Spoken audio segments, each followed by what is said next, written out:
Magaling! Ang ballpen ay ginagamit nating pansulat. Yan. Ngayon, para sa pangalawang larawan. Yan.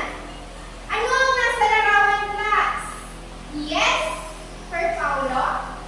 Basket, teacher. Basket. At saan ginagamit ang basket? Kung nagkamalingkin. Tama! Ginagamit ang basket na lalagyan ng mga gamit. O kadalasan, ito ay ginagamit ng ating mga nanay kapag sila ay namamalengke. At para sa panghuling larawan mula sa paru-paro, ano ang nasa larawan, class? Yes, Rina.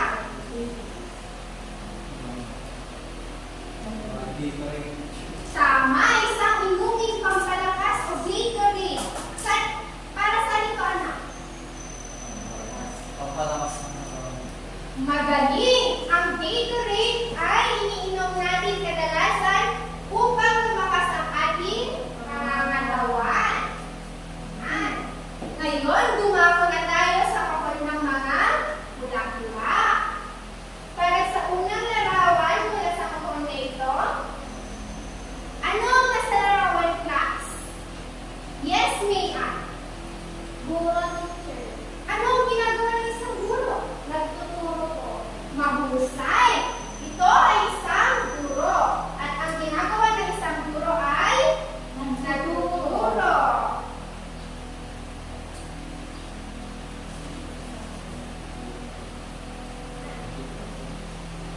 Para sa pangalawang larawan, ano ang nasa larawan, class? Yes, anak. Angeline. Doctor, teacher. Tama, isang doktor. At anong ginagawa ng isang doktor? Gumagamot ng may sakit. Mahusay. Ang isang doktor ay gumagamot ng may sakit.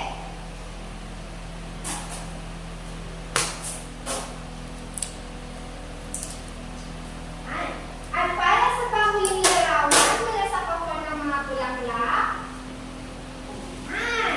ano ang nasa larawan, class? Yes, anak. Ano ang nasa larawan?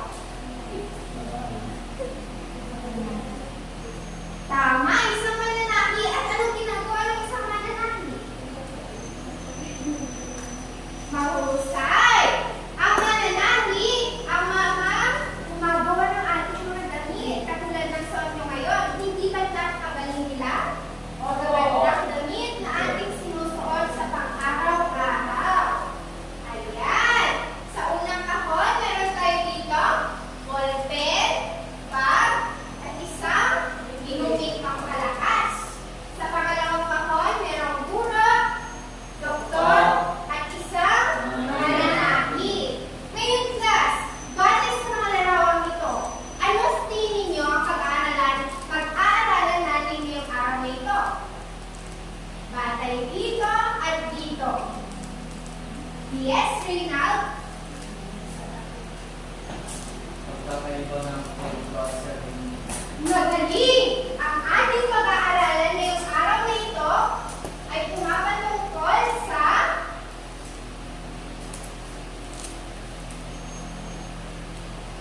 ayan.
imahinasyon para makasulat tayo ng isang nobela.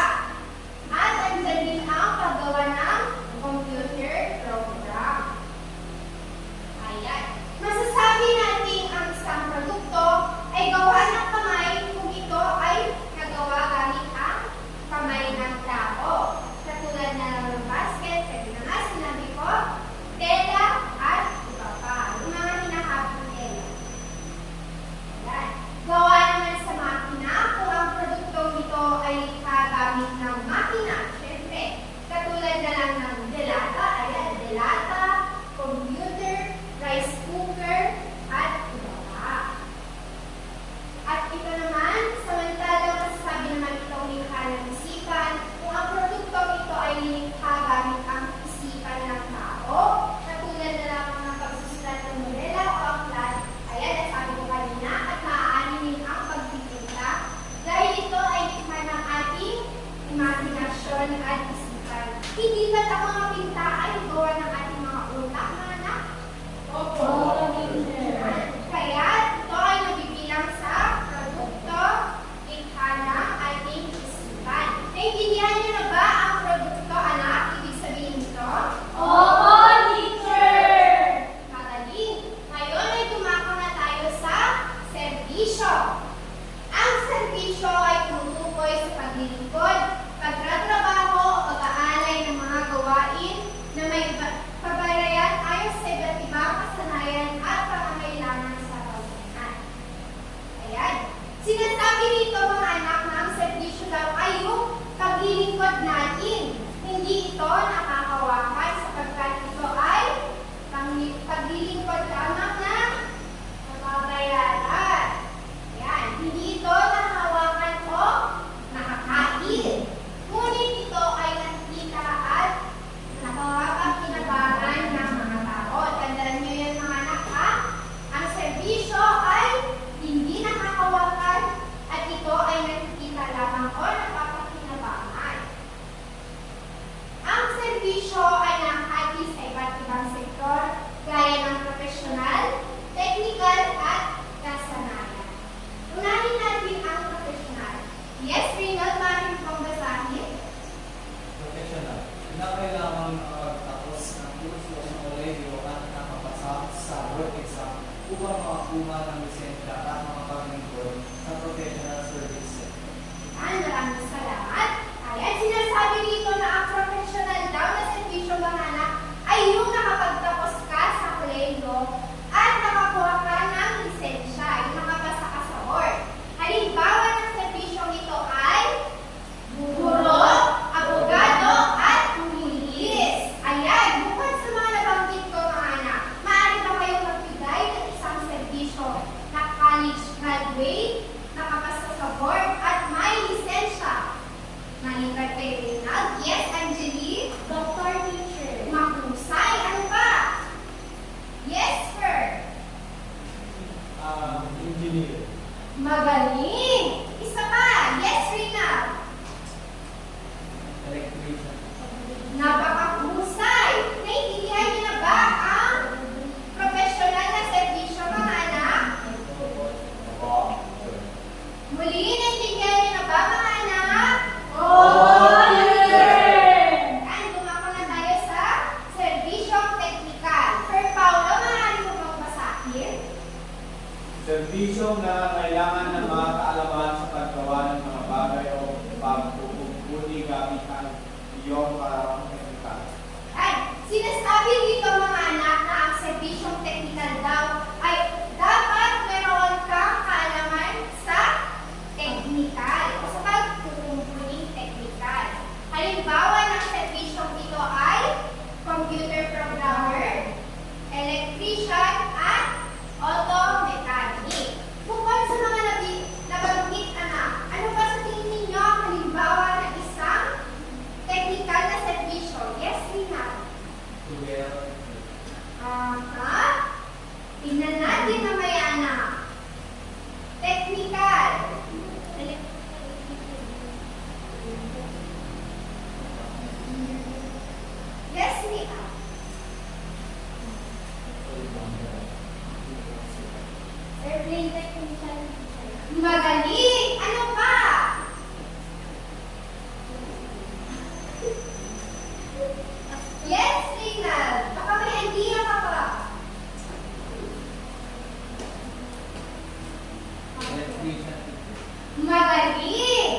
tipo professional, tipo technical, INS skilled o may kasanayan. Ayan, naiintindihan niyo ba ang panuto mga bata? Opo, teacher. Hindi po ganoon. Ang unang magtataas ng kanilang illustration board, ang siyang makakakuha syempre ng puntos. At ang mas maraming puntos, ang siyang mananalo. Ngunit bago tayo magsimula sa ating aktibidad, ano nga ulit ang mga bagay na ating dapat isaalang-alang o gawin kapag tayo ay may aktibidad na ginagawa? Yes, Antoinette? Magaling! Ano pa? Yes, Rinal! Bahagi ang plano. Mahusay! Isa pa! Yes, Mian! Magaling! Inaasahan ko gagawin nyo ang inyong mga sinabi para sa unang serbisyo. Yan. Ayan, nauna ang group 1. Tignan natin kung tama ang iyong kasagutan. Mahusay!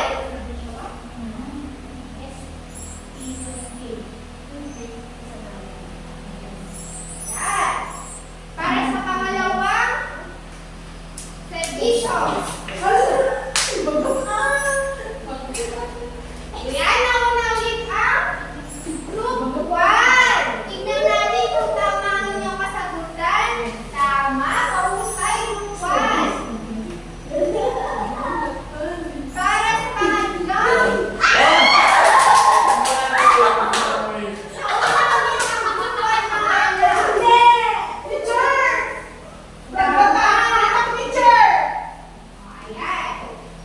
para sa pang-apat na larawan,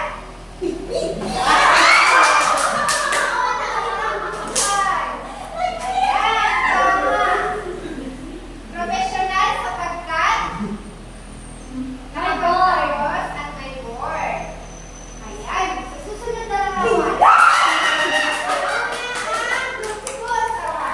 Ayan, tingnan natin sapagkat may board ang pagiging piloto na kapagtapos ng kolehiyo. Yan. Tingnan natin kung taas niya ang sagot niya na. Technical. Isang puntos para sa group 1. S. Ayan, tingnan natin. Nauna ang group 2. Magaling.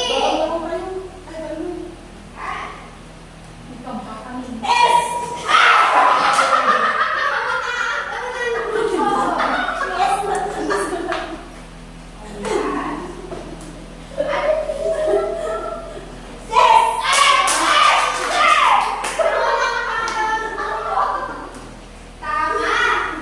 S o kasanayan sapagkat ang panipirista ay kasanayan. At para sa panghuling larawan, P. Nauna. Ano yan? Nauna ang grupo. Ayan. B. Professional sapagkat ang puro ay isang professional na serbisyo. Ayan, nanalo ang group 1. Bigyan natin sila ng tahimik mga bata. Bigyan natin sila ng isang ang galing clap. Alam niyo ba yun mga anak? Hindi,